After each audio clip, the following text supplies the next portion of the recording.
Assessment of ഇൻഡിവിജ്വലിൽ ഇനി ഒരു 2-3 problem കൂടെ നോക്കാനുണ്ട്. അതിൽ next problem, calculate the amount of tax payable by mister Anoop for the assessment year 2024-25 as per optional tax regime, അതായത് old tax regime. ആയിട്ട് ഇത്രയേ ഉള്ളൂ. Income from business 6,50,000. Is share of profit from a firm 10,000. ഇത് income from business ആണ്. Share of profit from firm എന്ന് പറയുന്നത് exempted income ആണ്. Then share of income from AOP 7,500. AOP എന്നുള്ളതാണ്. AOPൻ്റെ ട്രീറ്റ്മെൻറ്റ് നമുക്കിപ്പം ഇവിടെ കാൽക്കുലേഷൻ ചെയ്യാനില്ല. അത് അടുത്ത സെമ്മിലായിട്ടാണ് AOP ഡീറ്റെയിൽഡ് ആയിട്ട് പഠിക്കാനുള്ളത്. എന്നാലും AOPൻ്റെ കേസാണെന്നുണ്ടെങ്കിൽ AOPൻ്റെ ടോട്ടൽ ഇൻകം ടാക്സ് ചെയ്തിരിക്കുന്നത് മാക്സിമം മാർജിനൽ റേറ്റിലാണെന്നുണ്ടെങ്കിൽ അവിടെ അതിൽ നിന്ന് കിട്ടുന്ന ഷെയർ ഓഫ് ഇൻകം എന്ന് പറയുന്നത് മെമ്പേഴ്സിൻ്റെ ഹാൻഡ്സിൽ ടാക്സ് ചെയ്യേണ്ട ആവശ്യമില്ല. നേരെ മറിച്ച് AOPൻ്റെ ടാക്സബിൾ ഇൻകം ടാക്സ് ചെയ്തിരിക്കുന്നത് സ്ലാബ് റേറ്റിലാണെന്നുണ്ടെങ്കിൽ ആ കേസിൽ share of income from AOP in the hands of members എന്ന് പറയുന്നത് ടാക്സബിളായിട്ട് മാറും. ഓക്കെ, ഈ ഒരു കണ്ടീഷനാണ് AOPൻ്റെ കേസിലുള്ളത്. അത് ഡീറ്റെയിൽഡ് ആയിട്ട് അടുത്ത സെമ്മിലാണ് പഠിക്കാനുള്ളത്. ആ ഒരു ട്രീറ്റ്മെൻറ്റ് നമുക്കിതിൽ നോക്കാം. Then share of loss of a firm 5,000.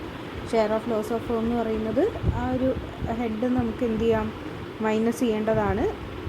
Then total savings which are entitled to get deduction under section C 40,000. ഇത്രയാണ് നമുക്ക് ഇൻഫർമേഷൻ തന്നിട്ടുള്ളൂ. അപ്പോൾ അതിൽ ആദ്യം പറഞ്ഞതുപോലെ ഇൻകം ഫ്രം ബിസിനസ് 6,50,000 ഉണ്ട്. Then share of profit from firm exempted ആണ്. In the hands of partners എന്ന് പറയുന്നത് എക്സംപ്റ്റഡ് ആണ്. ദെൻ അയാളൊരു AOPയിലും മെമ്പറാണ്. അതിൽ നിന്ന് കിട്ടുന്ന ഇൻകം അതെപ്പോഴാണ് നമ്മൾ ടാക്സ് ചെയ്യുന്നത്? As a member of AOP he is liable to pay tax. So AOP should pay tax at maximum marginal rate. ഈ കേസിൽ നമുക്ക് അതിൻ്റെ ട്രീറ്റ്മെൻറ്റ് എടുക്കേണ്ട ആവശ്യമില്ല. നമ്മളോട് പ്രത്യേകിച്ചൊന്നും ക്വസ്റ്റ്യനിൽ മെൻഷൻ ചെയ്തിട്ടില്ല. അത് നമുക്ക് AOPൻ്റെതായിട്ടുള്ള കാൽക്കുലേഷൻ വരുന്ന സമയത്താണ് ഇതിൻ്റെ കൂടുതൽ ഡീറ്റെയിൽഡ് ആയിട്ടുള്ള ട്രീറ്റ്മെൻറ്റിലേക്ക് നമുക്ക് പോകാനുള്ളത്. Then share of loss of firm അതും എന്ത് തന്നെയാണ്, നമുക്ക് സെറ്റ് ഓഫ് ചെയ്യാനുള്ളതാണ്. ഇക്കൊല്ലം നമുക്ക് ചെയ്യേണ്ട ആവശ്യമില്ല, സെറ്റ് ഓഫ് ചെയ്യാനുള്ള ലോസാണ്. ദെൻ ഗ്രോസ് ടോട്ടൽ ഇൻകം 6,50,000 മാത്രമേ ഉള്ളൂ, വേറെ ഒന്നുമില്ല. ഞാൻ ഓൾറെഡി പറഞ്ഞിട്ടുണ്ട്, ഡിഡക്ഷൻ അണ്ടർ സെക്ഷൻ 80C ആയിട്ട് 50,000 കിട്ടുന്നുണ്ട്. ടോട്ടൽ ഇൻകം 6 lakh ആണ്. ദെൻ അതിൻ്റെ മുകളിൽ നമ്മൾ സ്ലാബ് റേറ്റിൽ കാണുക 2,50,000 വരെ നില്ല്. ദെൻ നെക്സ്റ്റ് 2,50,000, അതായത് 2,50,000 to 5 lakh വരെയുള്ള സ്ലാബ്, അതിൽ 5% ആൻഡ് ബാലൻസ് 1,10,000 1 lakh ആണ് ഉണ്ടാവുക. Okay,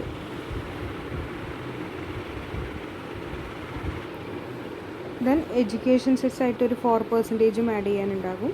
so 35,880. ഇതിൽ റിബേറ്റിൻ്റെ കേസ് വരുന്നില്ല.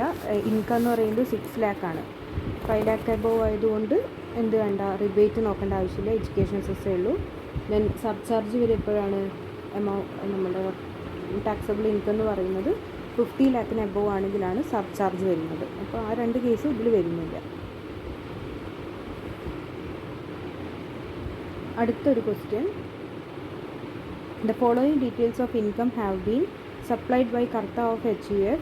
You are required to compute the total income of HUF for the assessment year. ഇവിടെ നോക്കുക, HUFൻ്റെ ഇൻകമാണ് നമ്മളോട് കാൽക്കുലേറ്റ് ചെയ്യാൻ പറഞ്ഞിട്ടുള്ളത്.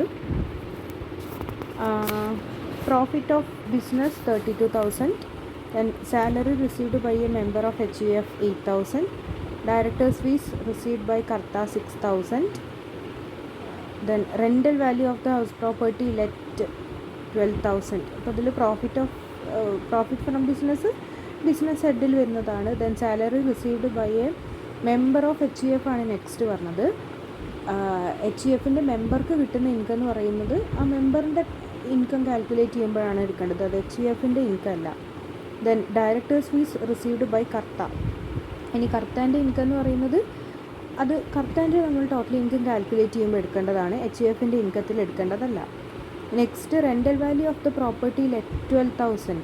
അത് ലെറ്റ് ഔട്ട് പ്രോപ്പർട്ടീൻ്റെ വാല്യൂ 12,000 ഉണ്ടെന്നാണ് പറഞ്ഞത്. ഹൗസ് പ്രോപ്പർട്ടീൻ്റെ എന്തായാലും വരും. Then municipal tax 600. അത് നമ്മൾ എന്ത് ചെയ്യണം? ലെറ്റ് ഔട്ട് പ്രോപ്പർട്ടീൻ്റെ റെൻ്റൽ വാല്യൂന്ന് മൈനസ് ചെയ്യേണ്ടതാണ് മുനിസിപ്പൽ ടാക്സ്. അപ്പോൾ നമുക്ക് ആനുവൽ വാല്യൂ കിട്ടും. ദെൻ ഡിവിഡൻഡ് 450 അതർ സോഴ്സിൽ വരുന്ന ആയിട്ടാണ്. Then long term capital gain on transfer of building 4500 and long term capital gain on transfer of shares 10,000 ഉണ്ട്. ഇത് രണ്ടും LTCGയിൽ വരുന്നതാണ്. Then donation to an approved college 4000 അത് നമ്മളുടെ വിത്ത് ലിമിറ്റ് ഡൊണേഷനിൽ വരുന്ന ഒരു ഐറ്റമാണ്. Then share of profit from firm തൊട്ട് മുന്നേ പറഞ്ഞതാണ്, അതെപ്പോഴും എന്താണ്? എക്സംപ്റ്റഡ് ആണ്. ദെൻ അതിൻ്റെ ട്രീറ്റ്മെൻറ്റ് നോക്കുക. ഇൻകം ഫ്രം ഹൗസ് പ്രോപ്പർട്ടി 12,000 അതിൽ നിന്ന് മുനിസിപ്പൽ ടാക്സ് 600 കുറച്ച് കഴിഞ്ഞാൽ നമുക്ക് ബാലൻസ് ആനുവൽ വാല്യൂ 11,400 കിട്ടും. ദെൻ ആനുവൽ വാല്യൂവിൻ്റെ 30% സ്റ്റാൻഡേർഡ് ഡിഡക്ഷൻ കുറച്ച് കഴിഞ്ഞാൽ നമുക്ക് ഇൻകം ഫ്രം ഹൗസ് പ്രോപ്പർട്ടി കിട്ടും. ദെൻ ഇൻകം ഫ്രം ബിസിനസ്സിൽ profit from firm always exempted ആണ്. അതുകൂടാതെ നമുക്ക് ഇൻകം പറഞ്ഞിട്ടുള്ളത് ഒരു 32,000 ആണ് profit from business. Then capital ഗെയിൻ്റെ അണ്ടറിൽ വരുന്നത് ലോങ് ടേം ക്യാപിറ്റൽ ഗെയിൻ ആണ്. രണ്ടെണ്ണം ഉണ്ട്, 4,500 10,000 സെപ്പറേറ്റ് എഴുതാം, അല്ലെങ്കിൽ ഒരുമിച്ച് വാല്യൂ എടുത്താലും മതി. ദെൻ ഇൻകം ഫ്രം അതർ സോഴ്സിൽ വരുന്നത് എന്താണ്? ഡിവിഡൻ്റാണ്. 450 എന്ന് പറയുന്നത് ഡിവിഡൻ്റാണ്. ഇത്രയും കൂട്ടിക്കഴിഞ്ഞാൽ നമുക്ക് ഗ്രോസ് ടോട്ടൽ ഇൻകം കിട്ടും. ആൻഡ് അതിൽ ഡിഡക്ഷൻ ഉണ്ട്. ഡിഡക്ഷൻ്റെ കേസ് ഇത് വിത്ത് ലിമിറ്റ് ഡൊണേഷനിൽ വരുന്ന ഒരു ഐറ്റമാണ് പറഞ്ഞിട്ടുള്ളത്. അപ്രൂവ്ഡ് കോളേജിലേക്കുള്ള അപ്രൂവ്ഡ് ഇൻസ്റ്റിറ്റ്യൂഷൻസിലേക്ക്, ഏത് ഇൻസ്റ്റിറ്റ്യൂഷൻസിലേക്ക് നമ്മൾ ഡൊണേഷൻ കൊടുക്കുകയാണെങ്കിൽ അത് വിത്ത് ലിമിറ്റിൽ വരുന്നതാണ്. ഇനി വിത്ത് ലിമിറ്റ് ഡൊണേഷൻ്റെ പ്രത്യേകത എന്താണ്? അവിടെ ക്വാളിഫയിങ് എമൗണ്ടിൻ്റെ 50%ഓ 100%ഓ ആണ് നമുക്ക് ഡിഡക്ഷനായിട്ട് ക്ലെയിം ചെയ്യാനുള്ള ഓപ്ഷൻ ഉള്ളത്. ഓക്കെ. ദെൻ ക്വാളിഫയിങ് എമൗണ്ട് എന്ന് പറഞ്ഞാൽ എന്താണ്? ഗ്രോസ് ടോട്ടൽ ഇൻകത്തിൽ നിന്ന് ലോങ് ടേം ക്യാപിറ്റൽ ഗെയിൻ ഉണ്ടെങ്കിൽ അത്, ദെൻ എക്സംപ്റ്റഡ് ഇൻകം, അതുപോലെ സെക്ഷൻ 115A, B ഒക്കെ പ്രകാരമുള്ള ഇൻകംസ്, ഇതൊക്കെ നമ്മൾ മൈനസ് ചെയ്ത് കഴിഞ്ഞാൽ നമുക്ക് കിട്ടുന്ന എമൗണ്ടിനെയാണ് അഡ്ജസ്റ്റഡ് ടോട്ടൽ ഇൻകം എന്ന് പറയുന്നത്. ഈ അഡ്ജസ്റ്റഡ് ടോട്ടൽ ഇൻകത്തിൻ്റെ 10% ആയിരിക്കും ക്വാളിഫയിങ് എമൗണ്ട് എന്ന് പറയുന്നത്. അപ്പോൾ അതാദ്യം കണ്ടെത്തി കഴിഞ്ഞാൽ മാത്രമേ ഉള്ളൂ നമുക്ക് ഡിഡക്ഷൻ ക്ലെയിം ചെയ്യാൻ പറ്റുക. അതല്ലാതെ നേരിട്ടിട്ട് നമുക്ക് 4,000ൻ്റെ 50% അല്ല ഈ ഒരു കാറ്റഗറിയിൽ ഡിഡക്റ്റ് ചെയ്യാൻ പറ്റുക. അപ്പോൾ അത് നോക്കുക. അതിൽ ക്വാളിഫയിങ് എമൗണ്ട് ആണ് നമ്മൾ കണ്ടെത്തേണ്ടത്. അതിൽ നമുക്ക് ടോട്ടൽ ഇൻകം എന്ന് പറയുന്നത് എത്രയാണ്? 54,000 ഗ്രോസ് ടോട്ടൽ ഇൻകം 54,930 ആണ്. ഈ ഗ്രോസ് ടോട്ടൽ ഇൻകത്തിൽ നിന്ന് നമ്മൾ എന്ത് ചെയ്യണം? LTCG മൈനസ് ചെയ്യണം. LTCG ഉള്ള കേസാണെങ്കിൽ അതല്ല എക്സംപ്റ്റഡ് ഇൻകംസ് എന്തെങ്കിലും വന്നിട്ടുണ്ടെങ്കിൽ അത്, ഓർ ATG ഒഴികെ ATC to ATU വരെയുള്ള ഏതെങ്കിലും ഡിഡക്ഷൻസ് ക്ലെയിം ചെയ്തിട്ടുണ്ടെങ്കിൽ അത്, ഇത്രയും കാര്യങ്ങളൊക്കെ മൈനസ് ചെയ്ത് കഴിഞ്ഞാൽ നമുക്ക് കിട്ടുന്ന എമൗണ്ടിനാണ് ഗ്രോസ് ടോട്ടൽ ഇൻകം എന്ന് പറയുന്നത്. അഡ്ജസ്റ്റഡ് ടോട്ടൽ ഇൻകം എന്ന് പറയുന്നത്. അപ്പോൾ ഇതിൽ അഡ്ജസ്റ്റഡ് ടോട്ടൽ ഇൻകം എന്ന് പറയുമ്പോൾ 54,930 ആണ് ഗ്രോസ് ടോട്ടൽ ഇൻകം. അതിൽ LTCG മാത്രമേ നമുക്ക് തൽക്കാലം മൈനസ് ചെയ്യാനുള്ളൂ. അത് മൈനസ് ചെയ്ത് കഴിഞ്ഞാൽ 14,500 മൈനസ് ചെയ്ത് കഴിഞ്ഞാൽ ബാലൻസ് 40,430 കിട്ടും. അതാണ് അഡ്ജസ്റ്റഡ് ടോട്ടൽ ഇൻകം എന്ന് പറയുന്നത്. ഈ അഡ്ജസ്റ്റഡ് ടോട്ടൽ ഇൻകത്തിൻ്റെ 10% ആണ് ക്വാളിഫയിങ് എമൗണ്ട്. നമ്മൾ ഈ ATG ഡിഡക്ഷനിൽ വിത്ത് ലിമിറ്റ് ഡൊണേഷൻ്റെ കേസാണ് ഡിസ്കസ് ചെയ്യുന്നത്. അപ്പോൾ 10% ആണ് ഈ 4,043 എന്ന് പറയുന്ന എമൗണ്ടാണ് എന്തെന്ന് പറയുന്നത്? ക്വാളിഫയിങ് എമൗണ്ട് എന്ന് പറയുന്നത്. ഇനി വിത്ത് ലിമിറ്റിൻ്റെ 100%-ൽ വരുന്ന ഒരു ഡൊണേഷൻ ഐറ്റം ആണെന്നുണ്ടെങ്കിൽ നമുക്ക് ഈ 4,043 ഡിഡക്ഷനായിട്ട് ക്ലെയിം ചെയ്യാം. പക്ഷേ ഈ പറഞ്ഞിരിക്കുന്ന അപ്രൂവ്ഡ് ഇൻസ്റ്റിറ്റ്യൂഷനിലേക്ക് കൊടുത്തിട്ടുള്ള ഡൊണേഷൻ എന്ന് പറയുന്നത് 50% കാറ്റഗറിയിൽ വരുന്നതാണ്. ഓക്കെ. അപ്പോൾ നമ്മൾ എന്ത് ചെയ്യണം? 4,043ൻ്റെ 50% കാണുക.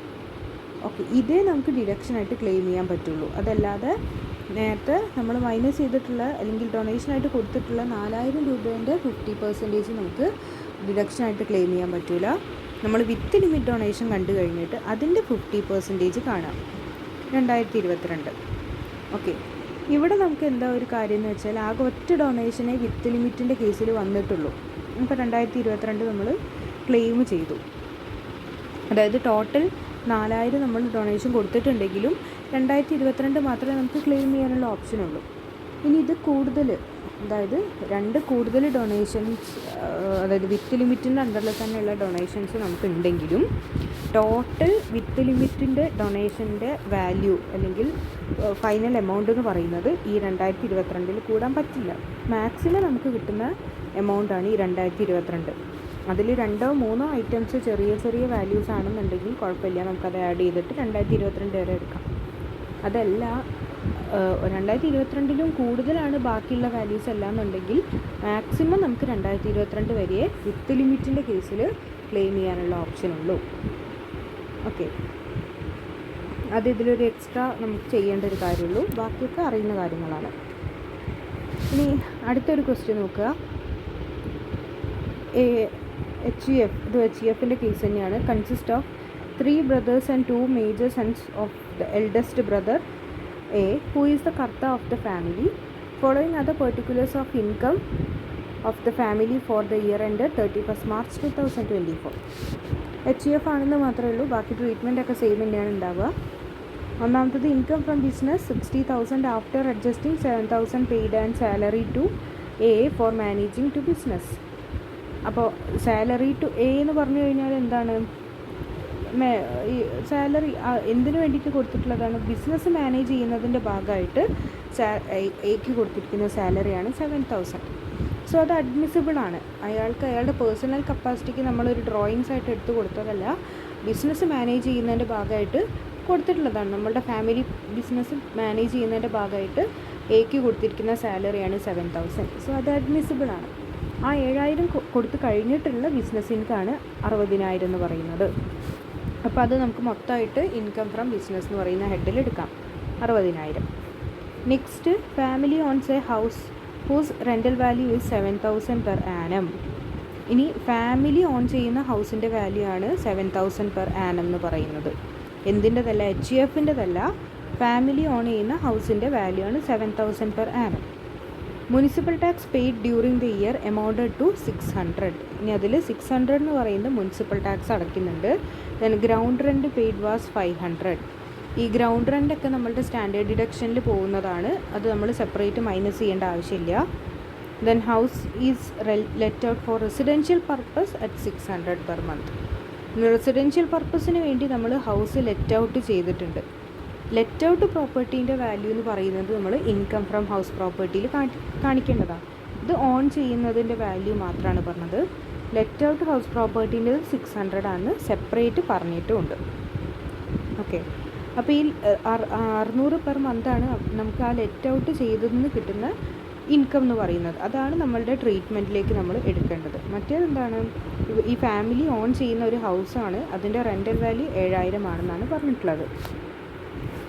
Then interest from debentures of A limited company. Interest from debentures എന്ന് പറയുന്നത് എന്താണ്? അതർ സോഴ്സിൽ വരുന്ന ഐറ്റാണ്. ആൻഡ് ഗ്രോസ് എമൗണ്ട് ആണ് തന്നത്.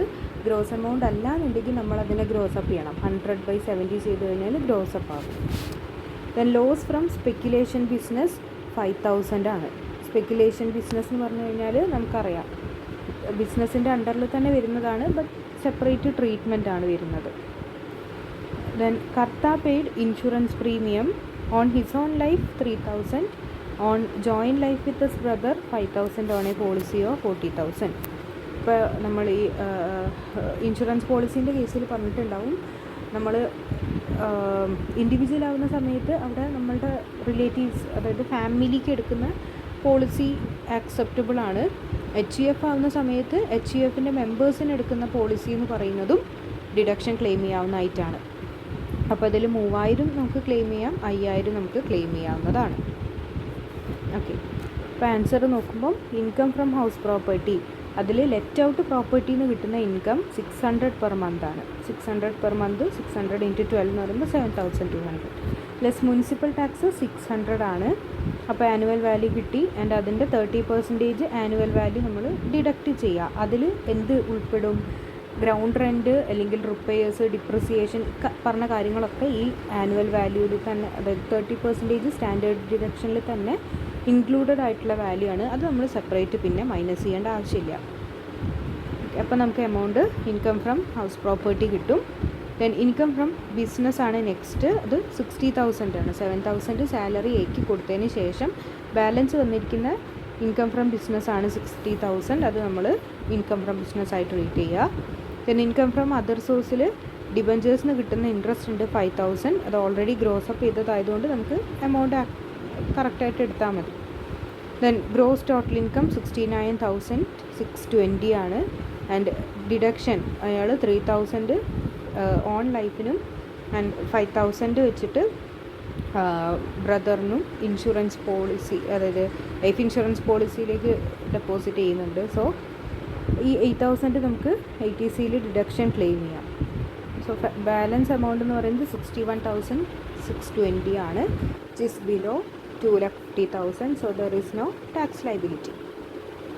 ബാക്കി ഇനിയുള്ള പ്രോബ്ലംസ് ഒന്ന് ജസ്റ്റ് മനസ്സിലാക്കി, ഡൗട്ട് ഉണ്ടെന്നുണ്ടെങ്കിൽ ഓരോ പ്രോബ്ലത്തിലും ഓരോ ട്രീറ്റ്മെൻറ്റ് എങ്ങനെയൊക്കെയാണ് വന്ന് നോക്കി ഡൗട്ട് ഉണ്ടെങ്കിൽ ഡൗട്ട് ചോദിച്ചാൽ മതി.